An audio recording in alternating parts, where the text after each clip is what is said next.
first want to say thank you so much for creating this platform. I know you've been working at this for a while, and I think this, especially with the time now, it's important for people to find different ways to connect. So thank you for being dedicated to this. And yeah, she kind of said a little bit about me. I run Mindful Appetite. That's the business that I started in.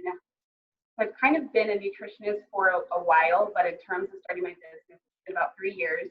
I am born in California, in the Bay Area. My parents, Cali girl, and my parents were born and raised in Nigeria, so I'm first generation Nigerian American.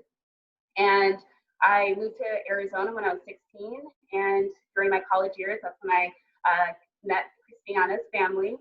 So now I'm in Kansas City. I work on the side as well. So yeah, it's kind of just like a little gist about me, but I've always been in the health and wellness space. Health has been something huge that my family has kind of struggled with, just being immigrants. My dad personally was diagnosed with type 1 diabetes when he moved to the States, and type 1 diabetes is what you're born with. So that's when I started to look at how important food was and why it was, affecting Black health and all these things that, high blood pressure and obesity rates and all these things. And yeah, so I just wanted to get more educated on nutrition, how to make the body healthier. I was an athlete growing up, so in terms of food, I just exercised all the time. So I was burning all these calories. What's the part? So I didn't care what I was eating. And you get to college, you make like freshman 15, all that thing, and now it's one of those things where you don't really pay attention to what you're putting into your body if you're an athlete and you're just trained to eat for fuel to just like power through your games. So now as a woman in my 30s, your body woman of a particular age. Well, it's your body changes and your food changes. I teach people now how to not be trapped with this whole diet culture of feeling like you have to fit a certain type of weight or look to be healthy. So my goal in my business is to educate people on how there's different ranges of health and to be free of that like diet mindset so they can eat the food they want without feeling that restriction all the time. Yeah, I think that's so incredible. Health and how not only it impacted your family, but you also started to see how it impacted the Black community. Talk to me a little bit about like that kind of awakening that happened for you, and like what did you do with it? I mean, I know for me, I was raised in a family where we cook. Like my aunties, even my uncles, my daddy burns, but we've always been on some level, my immediate family, health conscious, but still we use Lowry seasoning. My mama made her pie dough originally with lard, so it was like, even though we grew up partially vegetarian at times, or ate less meat during the week than other days of the week, we still was like, we weren't that healthy. So and awareness wasn't really all that profound for us as it is now. So talk to me a little bit about like how you awoke to that, and then what did you do with that at the time? Yeah, so I'm one of 6 kids in the second highest, and Nigerian, there's always rice and stew, and be creative too. Be like, Mom, that's true. It's like, there's rice and stew. So there was always. And it's good. I've had it. It's good. Yeah, we've always had food in our house, but like I always thought like, oh, my white friends or my rich friends, like they get to go out and eat. They get like lunch money. Yeah. I'm also on free and reduced lunch. So for me, I think there's also this like mentality of, food was, I don't know, it was this weird complex with food. So at home, you were trained to finish your plate, eat all your food. And then when I got to college, I feel like because I lived this way of like only eating what I could eat at home, college, it was like floodgates open. You have a meal card, you have all these options. You just have access to all these things where like everybody else, it almost gives you like, because growing up, I never really understood the concept of nutrition. I just was eating whatever was available, whatever was convenient. And in college, you know, you're on the go, you want cheap food, all those things, and that just kind of like snowballs into like, dang, 4 or 5, 6 years later, you graduate, you wake up, and you're just like, where did all this weight come from? Yeah. So I had changed my major 3 times and landed on nutrition. I was nutrition, first I was nursing, then I was pre-physiology. I went the complete extreme of like, I became the food police where I didn't eat anything that, you know, wasn't on my list. Yeah. And I dropped like 30 pounds, was toned up, was like ripped and shredded, felt like I was myself back in high school. But I realized that that body that I achieved, even though everybody's giving me all these compliments, like, oh, you're fit, you're strong, like you look good, it was so hard to maintain. And I felt like it was this, I didn't feel free in my own body. So then I started to look at food as like, okay, I don't want to feel like I have to work off every meal that I eat. So how can I look at food? And that was a mindset shift of not being afraid to gain the extra weight, because I lost muscle mass, I gained a little bit more fat. And that itself is just, you know, having that relationship with yourself in the mirror, like, you cute girl, you're fine, like these extra couple pounds, like this is what you need, healthy for you, but like, and you're healthy, you feel strong, you feel empowered. If you want to eat, you know, go home for the holidays and eat your mom's cookies, then you feel empowered to do that, versus before, when I got into nutrition, felt like I couldn't eat anything and I was just only eating salads. I was miserable, but I had abs. So you can tell I was miserable. But good.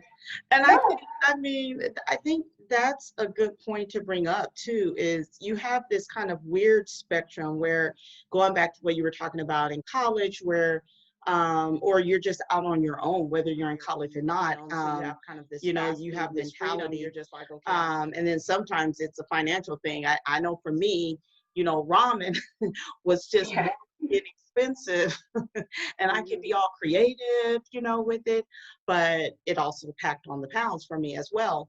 And then you have that other side of where you are health conscious and you're wanting to keep the weight down and stay fit, and you think all I can eat is salad, you know, in order to make that happen. And what I really appreciate about your system, which I look forward to getting into in a little bit, approach that you seem to take, because, you know, I've been following you, you're my sister friend, but, you know, you've been preaching this for as long as I've known you, which is a little over 10 years now, which is the body consciousness starts with your mind and body, your mind, body, and spirit. It's the whole equation together. So talk to me a little bit about, as you were going through this epiphany and recognizing that you yourself, like, how did you shift that? I get it was a paradigm shift for you, but like, how did you do it? Yeah, so now social media is more representative of like body positivity, and now brands are trying to be more inclusive with showing that there's different spectrums of health. Yeah. So for me personally, I never really saw that growing up. Being a dark skinned girl, like I wasn't the one that was liked all the time, you know, was a lighter skinned girl, attractive, like kind of guys were, you know, trying to chase me down. And as you get older and you get to experience different people, different circles, you start to realize that, like, okay, that person's in a position of power and looks this way. Okay, this person looks this way, and like I see how it's almost like you're more exposed to different things that people start to view as healthy. So it helps affirm your own mindset belief. But there was a lot of, you know, reading.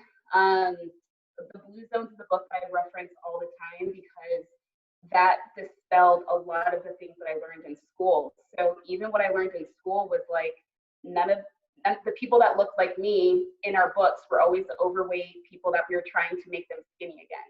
When we looked at healthy people, it was always like white, thin women. So that already, and just the school mindset is just, you're not healthy, just being who you are. Yeah. So what the book, The Blue Zones, does is that it interviews a bunch of centurions, people that are over the age of 100 in 5 different parts of the world. So there's Okinawa, Japan, there's Las Lomas in California with the Seventh-day Adventists, there's Ikaria grease. And basically what he did is he just asked them, like, what are your daily routines? What are things that you think that's attributed to your health? Mm-hmm. And what he found is that there wasn't anybody who was like, I don't eat this, I don't eat that, I don't eat this. He found that people had mainly a plant-based diet.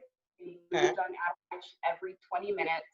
And they had a sense of community because there was this intergenerational style of living and belonging. And none of it really was like, I cut sugar out, I cut dairy out, I cut this out, I cut that out. It was almost like the healthy option was the default easier option. So then I started to look at it was crazy. I was just like, wait, so you're telling me? And then I started to look at, okay, life in America, where we have to pay for gym memberships. We have to go out of our way to like find time to work out. We have to go to special grocery stores to get the foods that we want. And it's once you start to expose yourself to different ways that other people live, it becomes easier for you to stand firm in your truth and not to be, heavily influenced by what you see in the media. And I see disorders, but just like they are not enjoying life because they're just like, oh my God, I can't eat that, I can't eat that. And that works for them if that's what they want to do. But I knew for me, even just coming from a large family, the social aspect of eating is something that I always enjoy. Yes. And that it's like, you need that. You don't want to feel alienated at your mom's house and then everybody's picking on you. That's what they did. They're just like, you gotta eat this food. Right. They're gonna listen. Facts. They're gonna be like, oh no, you're gonna eat. So when you're putting together, all positive, you seem that your relationship with food, because I think that's something that's really important for us to touch on, is just our relationship with food, to understand, we're eating to live, not living to eat. And cutting out everything out of your diet. Like me personally, I had to give up processed sugar. It was something that was killing me. Like literally, it was killing me. I had gotten a virus it had started with an ear infection, and it started to move to my lymph nodes. And then it moved from my lymph nodes into my thyroid and started to cause it to be overactive. I was losing weight rapidly, like daily, so much so that I had originally started out at 130. I had dropped within 2 weeks down to 110.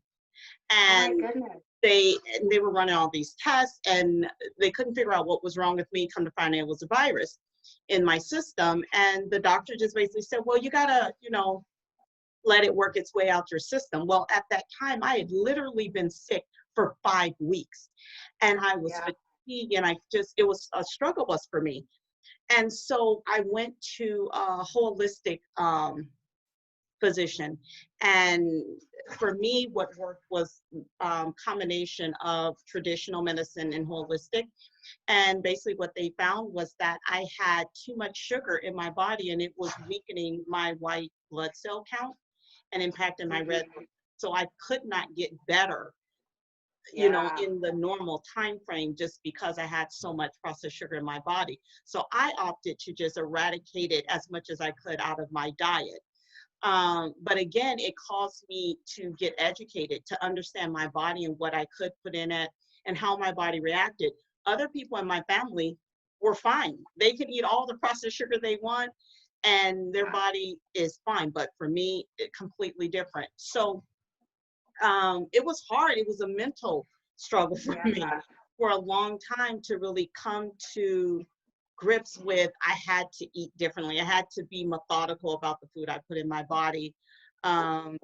So what would you say to someone that is like at that threshold of I want to be healthy, I want to have a better relationship with food, I don't know how, where would you say for them to start? I mean, I personally would tell them go to Mindful Appetite and get involved with the work that you're doing. But give some actionable items for someone that is in that early mindset.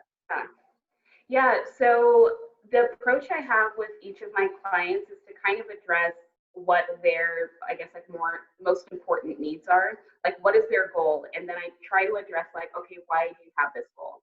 Okay, where do you see yourself a year from now if you've achieved this goal?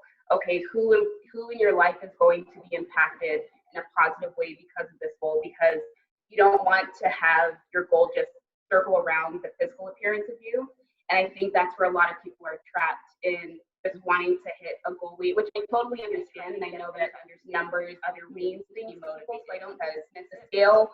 You may, Aunt Flo may come, you may go for, I don't know, you ate a little too much salt and you gained it.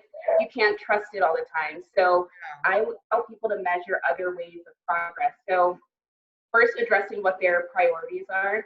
And if it's something where they feel like they snack a lot or they have a lot of sugar in their diet, if they feel like meat is a staple and they don't imagine a life without it, I don't want to start with telling them like, hey, you can't do this.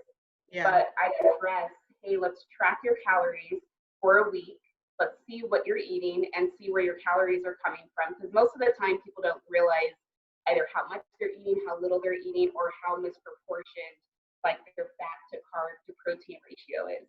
And once we look at that, I preach more of the flexible dieting, where I create a range for carbs, proteins, and fats for you. Mm-hmm. And you can eat what you want within that range. Mm-hmm. And what most people find out is that they're eating too much of one thing. Mm-hmm. And I teach them to also measure the difference that they feel in their body. So does bloating go down? If you're drinking a lot of water, how do you feel like your skin is clearing up? Your stress better? There's a lot of different things that people can reference to. And so I try to show them that there's other ways that they can think about their health. And I try to get them to start there because I understand that nutrition is confusing. You can be on this plan and then you see someone on Instagram post something about the flat tummy tea and oh my God, yes. And the squat challenge, and then you're just like, I'm not getting the results I want, so let me do this squat challenge real quick. And it's like, hey, okay, you didn't get this way overnight, so your body isn't going to transform overnight. So we have to be patient and understand how we can create sustainable habits. So even creating a routine is something that I really stress, where, okay, in the morning, do you wake up right away and look at your phone? Are you setting time in the morning to be mindful, to pray, to journal, all these things where we live to be still sometimes. We're in a constant state of intentional deficit disorder, where we're not living our lives intentionally. We're always in this reactionary mode. It's like, their phone, boom, boom, notifications. Okay, your email comes through, boom, boom, boom. And you're almost immediately told where your time is going to go versus you telling your time where to go. A little bit more aware of the other factors besides food of how it can affect your health. Wow. I hope that answers your question. I feel like I meant yes. And there was several things that I forgot about when I was sharing with you about the early journey for me with healthy living. I actually went looking for a book, and I found a book called Intentional Living, and I did it with my counselor at the time, but I can't remember who wrote it, but I'm gonna find, I still have it, so I'm gonna find it, and then I'll definitely share it. But one of the things that she had me go through, because I was living this kind of fast-paced, I mean, it was like everything was accelerated for me, but she had me do this intentional living exercise for like 6 weeks, 8 weeks, something like that. And literally it was the most, like I would be asleep. And as soon as I wake up, I'd have to say, I couldn't move. I would have to go through the process. My eyes are open. I'm laying on the bed. I'm laying with my back. Like I had to be very present with every part. I'm brushing my love that. I'm brushing the back.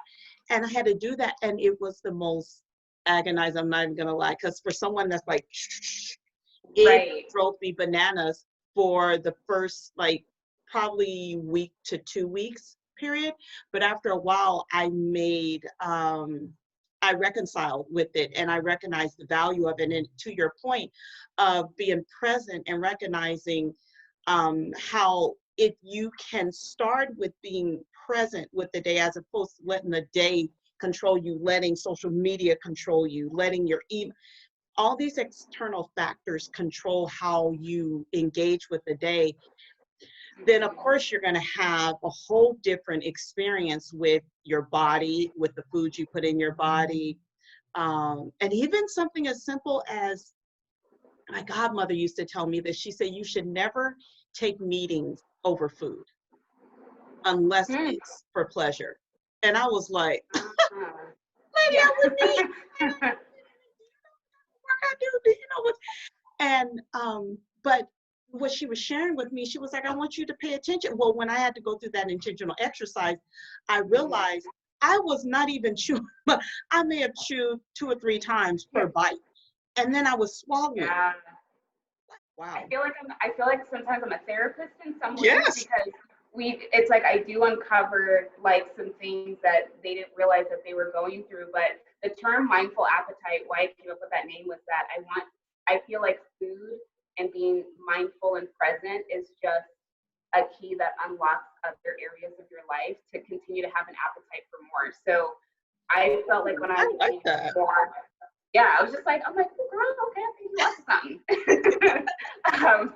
So even just like in terms of how you engage with people in your relationships at work, in your personal life, with your finances, like all these things are uncovering layers of you to be looking in the mirror and just holding yourself accountable. Just like, okay, I can eat this, but is this really fueling my body for what it needs, or is this just serving me for joy? Which, if it's serving you for joy, recognize that it's just that, but know that it has to be eaten in moderation.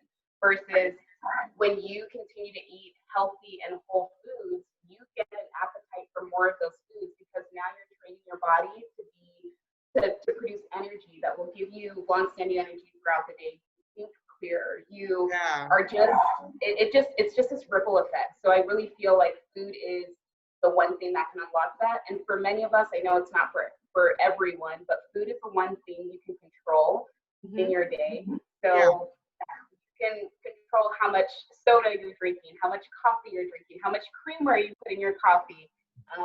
If you want to finish the whole pizza, all these things where if you're present, if you chew your food, if you're okay, chewing my food thoroughly, am I recognizing, am I bloated right now? Am I full? It takes your brain about 20 minutes to process if you're actually full. So if you're eating really fast, you're not going to eat, see a question there, you're not going to eat as many, that was my train of thought, but yeah. But what did I say? I was talking about pizza. I think I was getting hungry. But yeah, so when you're present with your food, then you'll listen to your body and engage with your body more and just recognize, like, okay, I'm full. I think I'm good here. So you said something that I had not thought about, which is really interesting, about how we just like watch like the intake and the portion and all that. I mean, you're talking about discipline. Like when we talk about portion control and just the type of items that we choose, to look at, is this an emotional decision, or is this something like really like engaging with it? But like, it's interesting. I had not thought really about the level of discipline that is required, sacrifices, willing to give up this because I knew this was causing harm to my body and I wanted to have a quality life. In order for me to have a quality life, there was some things that I needed to sacrifice. It's a promise to yourself. Yeah. I have to be mindful of how much dairy I consume during allergy season. I don't like to take allergy medication, but I know that it can cause backup. So, wait, say it again. During allergy? Yeah, so during allergy. Oh, there you go. The volume went down. I don't know what that was. Oh, sorry. Yeah, so something as simple as dairy. It's like, okay, I love cheese, but I know that it's not going to. It might get me sick because of allergies. So it causes a buildup in the intestinal tract that's hard to pick out during allergy season. So it's that prompted versus the opposite thing. So how did you discover dairy impacted your allergies? Did you go and get an allergy test? Like, how do you even know? I Yeah. mean, some of us are suffering from different ailments and we don't even know what's causing it. And especially when you speak about allergies, like, how often do you hear, oh, it's allergy season, oh, it's just what, and we accept it. But what I hear you saying is you should not just accept it, you need to investigate it. So how would I go about doing that? What does that look like? Yeah, there's an elimination diet that you can look up online where it lists common allergies that people have, and if you remove it from your diet, you can start to see how your body reacts to it. So that's what some allergy doctors would do before they, like they take allergy tests. Right. But for me, specifically, growing up, playing soccer, being outside, running track, I was diagnosed with asthma. I was on all this like medication I had to take, and it got to a point where when my father was no longer in the picture, my mom was like, you know what, I'm not working at the hospital anymore. I can't afford this. I can't afford your medication. So for me, I'm just like, I don't know if it made a difference, but it did. And later on in college, I started to study the effects of that medication, how it was a steroid and how it was just suppressing and masking the symptoms versus actually healing me. So when I started to look at nutrition, when I studied nutrition, it was looking at like, oh my gosh, I'm taking all these things that weren't addressing the issue. So once I stopped taking my medication, started to eliminate certain parts of my diet, and that's when I was like, I can breathe clearly. Something. Okay, what is something I can do to continue to build an enhanced immune system? So multivitamins, taking my greens, all those things. But it's hard to have someone start there first because the way our society is, the way healthcare is, the way marketing is with certain foods, it's almost just like, where do I start? I'm just trying to lose weight right now. Right. So, Right. Yeah.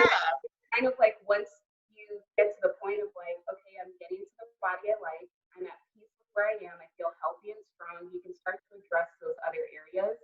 So wait, say that part again. Once you get to a space where you're comfortable in your own skin, you feel strong and empowered where you are, you can start to look at those other areas to address. So there's levels to how you look at a holistic approach of your own health.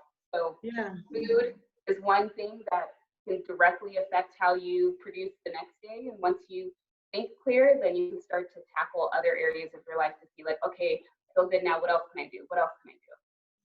Wow. So what I see you saying is no matter what your decision is, whether it's to go with a professional or go the journey, kind of on your own, you need to have a plan and you need to be very clear about what it is that you're wanting to address and kind of a roadmap for how you're going to get there. Talk to me a little bit about the importance of accountability, because I know working with you directly, so what does that look like for someone who is, again, looking at either option of going it alone or going it with a professional? What does accountability look like?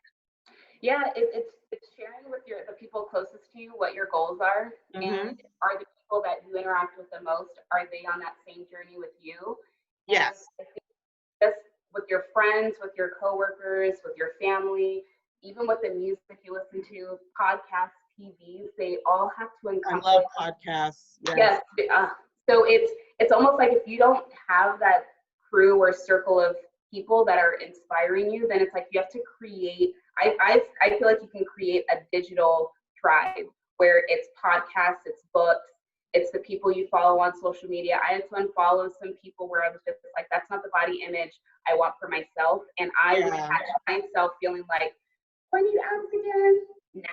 But if that's all in your timeline, then you think so going back to telling your time in the morning where to go, being intentional with your journaling and your prayer, your meditation, so you're able to make these conscious decisions. So you're not just like, oh, hey, let's go here for lunch, and okay, sure, where are we gonna go? Oh, the burger place over here, and then you end up spending more money than you wanted to. But it's a social aspect of it's all these things that if you don't plan ahead and if you're not structured with where you want to go, you're just going to just, be pulled at whatever the loudest noise is. So accountability is huge. Even if you want to, like, I'm embarking on this 12-month journey with my coach, follow up with me in a month, because some people aren't comfortable posting on social media, which is totally fine. But it's important to share your goals with the people around you, so they can tell you. Not to say, hey, you shouldn't be eating that, but it's like, hey, do you want to go on a walk? And that can be like our happy hour. I did that with my friend. He's trying to lose a little bit of weight, and we always have happy hour every Friday. And I was like, hey, it's really nice outside. Let's just pour wine in our little to-go mug, and we went for a 4-mile walk, and it was like so nice. Wow, definitely. Share some really good takeaways, which is something that I have started to implement, which is journaling, which is slowing down, again, pulling away from this whole microwave mentality of everything fast. Sometimes I'll be hungry, but I'll wait. You're going to wait because it's going to be okay. Or if I cannot wait, there's some nuts in my purse. Maybe I'll carry around some healthy snacks. And someone that is listening right now online talked about the amount of snacks that one has. There's tons of healthy snacks that we can have in the car with us, or in our pocket, or in our purse, whatever, that we can, digest to keep us going until we are able to get through that. But something else you were talking about, actually plan out my meals. Like right now I'm juicing, and I fell off because I did a healing retreat, and so I wasn't able to juice. I still bought my juices, but I also was eating food, solid food.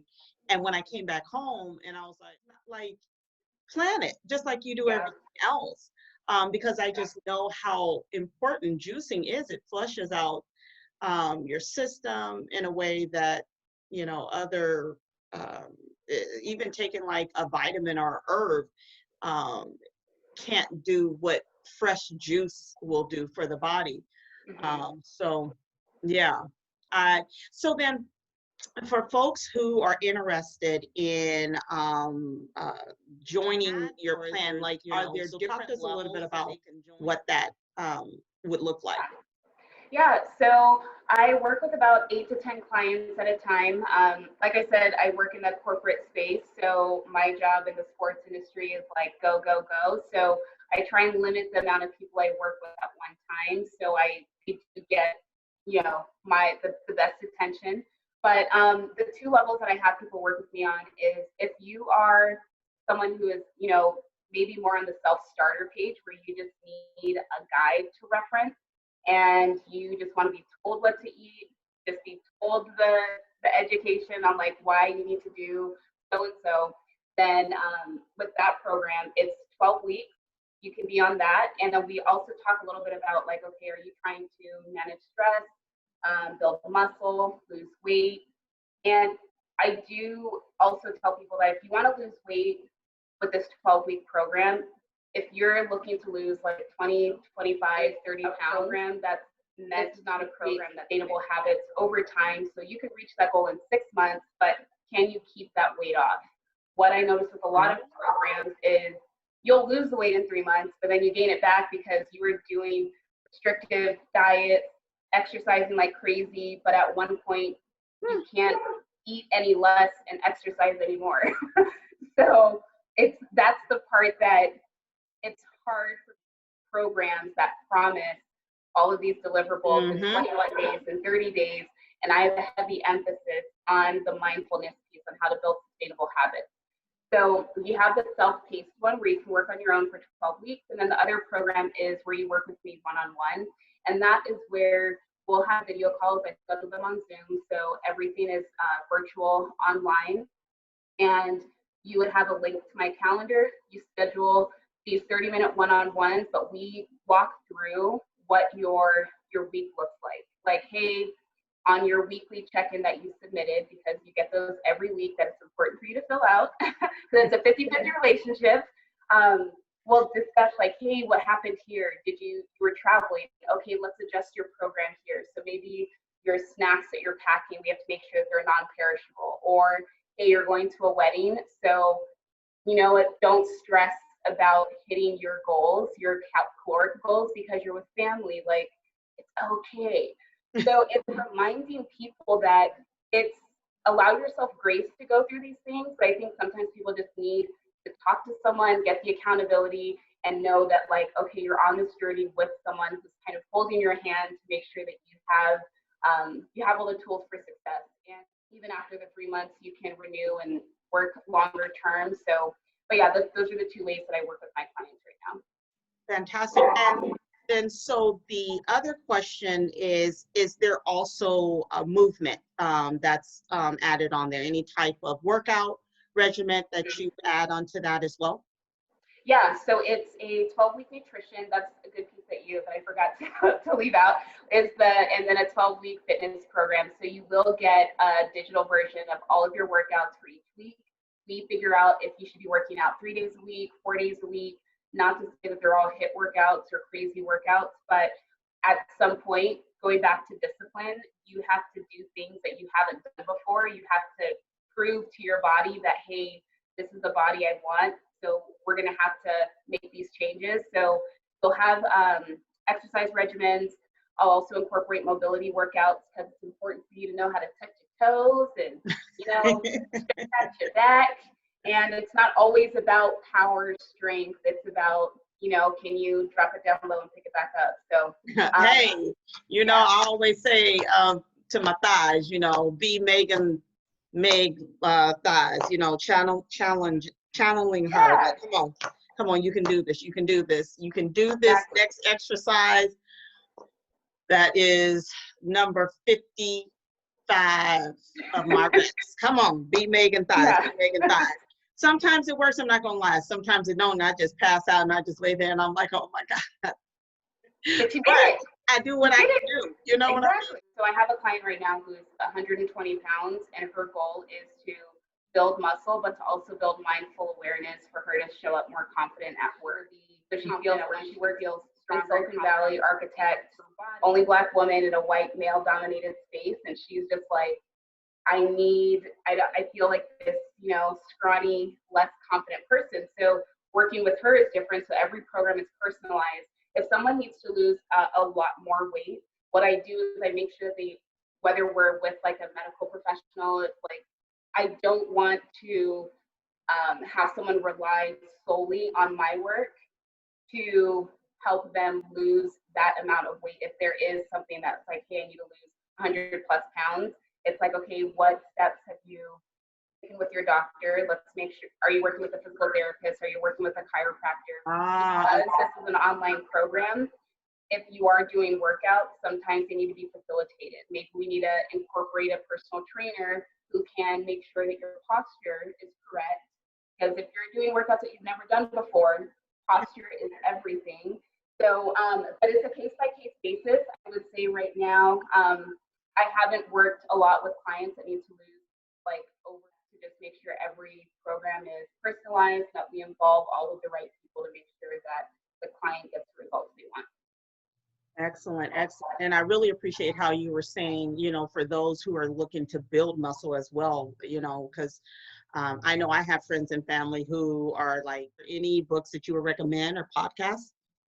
Yeah, so I love Jay Shetty's On Purpose. I feel like he gets a good, in terms of just like that growth mindset, how to have those hard conversations, to build strong relationships. He does a really good job at encompassing that. I also like the Model Health Show with Sean Stevenson.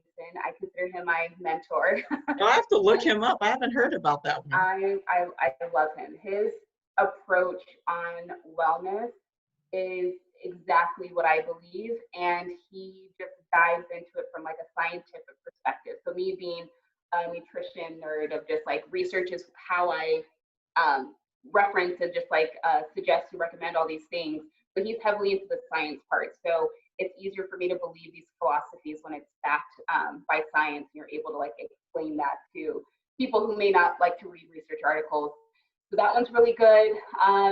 And then just like little short ones, I like NPR's, what is it called? like Code Switch is the funny one that I just like. Oh my God, I listened to Code Switch. All right. Yeah, That's one of my favorites. it's just like it's short, It's so right? informative. Yeah. Yeah. I Yeah. love Code Switch. I listened to The Breakfast Club. They had Jon Stewart on yesterday. That was a really good episode. Who? Jon Stewart, who used to run The Oh, Daily Jon Show. Stewart. Yeah, yeah, yeah, yeah. Yeah. Yeah. So depending on what my week is, there's some finance podcasts I'll listen to, but I would say the Model Health Show with John Stevens and yeah, The Breakfast Club. Yeah, wow. Those are, yeah, some of those I too listen to. Are there any in the lane of the wellness, nutrition lane that you would recommend as well? Yeah, so the Model Health Show is all about that. Oh, okay. Yeah, he's really good at that. And then there is the Food Heaven podcast. They are two dietitians. One is based in New York, one's based, I think, in California. But they are Black dietitians, and their philosophy is making wellness and nutrition inclusive. So I love their Love it. Black dietitians, we need more of those. Representation is so important because for me, I'm not sure if he has a podcast, but I know he has a YouTube, and it's one that I found early on, Dr. Lustig, Lustig. I'm not too sure if he's still practicing out of UCLA, but he was based out of UCLA. And he's the one that has done a ton of research around sugar and how our body is wired. Now we're pre-coded to accept sugar and how it impacts the white blood cell. I mean, he really breaks down the science behind it, and he's pushing to have sugar labeled as a drug, which it should be, because it is. Mm-hmm. And another good book that I found in my early research is called Sugar Blues. And again, it's just giving the history of sugar and how it has come to be so prominent in our society because it basically does the same thing that a drug will do, but it's like, subtle, because it's in things that it doesn't even need to be in. I know. It's ridiculous. It's insane to me. Yeah. But so yeah, I appreciate those resources, and I appreciate you taking out the time to talk with us today. That you would leave us with to. Yeah. So, like you said, I think the stress is something that it can be passed on through generations, and it's one of those things where I think just even me as a Black woman, first generation Nigerian American, we're almost taught to suppress our pain, suppress our emotions, and bottle all of that in. So I would encourage people to look and see what foods that they're feeding their bodies, because we can't take care of our communities unless we take care of ourselves. Yeah. So we need to just be a little bit more mindful with the foods that we're eating, and to encourage people around us to also take that journey with us. Food and even sugar, it plays a huge role in just how we process things, how our emotional and mental health is. So if we can just be a little bit more disciplined with how we're treating our bodies, and then encourage our community, encourage kids, experiment with different foods, and don't accept that because you were a certain way for 20 years. Like, if you've always had knee pain, that doesn't have to be your truth. If you've always had back pain, that doesn't always have to be your truth. So look for alternatives, and don't always accept that whatever the doctor said is your fate. I think as Black people too, we don't have access to, that second or third or fourth opinion. So we take whatever the first doctor we saw as truth. So just be mindful with our bodies, and try and just not accept that how you've been living your whole life has to be your fate. So excellent. Well, Chioma, thank you so much for taking out the time to talk with us. And how can we find you again? Yes, I'm the most active on Insta at, if you just go to Chioma.Atanmo, that's where I post the most. And then my website is called mindfulappetite.com. And yeah, that's probably where you'll, also on Facebook, Mindful Appetite, and in Twitter, just my first name, last name, Chioma Atanmo. So. Then you're also on LinkedIn. Yes, on LinkedIn too. Find me there. Yeah, And you're also on We the Plug membership page. We They the can also find you Plug there. on Uh-huh. Pinterest, message, and Yeah. just give people I just want to empower people with the education to like, hey, these resources are available to us too, and like, hey, we can take control of our health again. So Taking out the time to connect with us. Well, Don't forget. Thank you for Thank sharing you. your Thank insight. you. I love you. I can't wait to hug you again. I and know. Travel to California, Kansas City. We got to have a Oh my goodness. Let me tell you. Yes. Going to work like, oh. I appreciate just everything that you've done. I know this brings me so much joy and just self and motivation for myself to just keep going and pursuing my health journey as well. So thank you all for tuning in. Again, you can find us on wetheplug.com. Click membership. You can sign up for our membership. You can also find us on Instagram under I am Christiana1 or _We the Plug. So tune in. Thanks again.